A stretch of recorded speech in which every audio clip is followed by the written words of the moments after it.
All right. Hello. So today I'm talking about Golang channel. So channel is just a way for communication, right?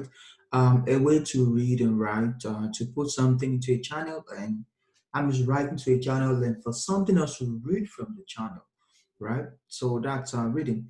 Now it's something that application make use for, uh, example for communication. Um, uh, let me give an example. Let's say we have in this particular application, they made a channel for HTTP request. That means it's just going to be think of it as a struct or like a list that is holding HTTP requests or some kind of container that holds HTTP requests. Let's say you specify that, oh, I want about, in this case, I'm specifying I want like two channel of strings. So it's going to be like a container that's like two strings, like an array or, like a list or something. And you can write into that and you can read from it, right? It's used for like communication. Now the question is that how do you read? How do you write into a channel? Very simple. This is how you write into a channel. I'm saying I'm writing this particular text into this channel. As you can see from here, I'm actually reading from the std in. As you can see, I ran the text. If you run it, read. Let's say you read, today, today.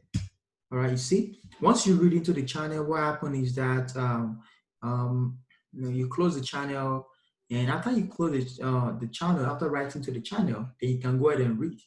There are different ways to read into a channel. In this case, I use a range to read into a channel, to read from a channel. This is writing into a channel.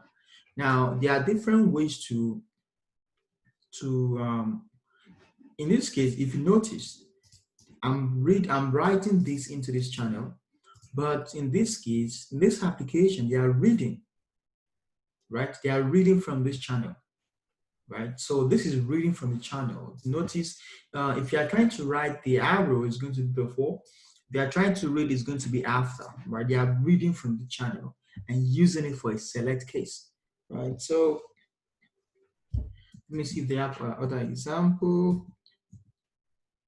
Um, right, as you can see from here, right? T buffer.